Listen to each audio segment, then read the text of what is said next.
فاصبر على ما يقولون وسبح بحمد ربك قبل طلوع الشمس وقبل غروبها ومن آناء الليل فسبح وأطراف النهار لعلك ترضى ولا تمدن عينيك إلى ما متعنا به أزواجا منهم زهرة الحياة الدنيا لنفتنهم فيه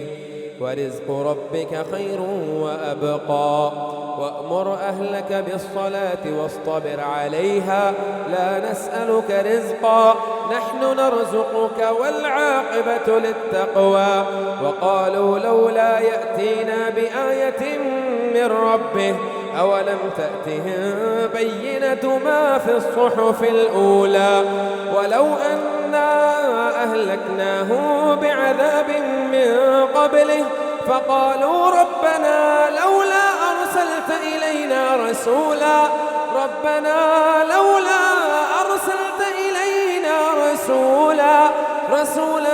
فنتبع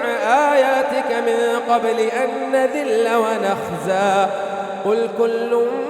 متربص فتربصوا فستعلمون من أصحاب الصراط السوي ومن اهتدى.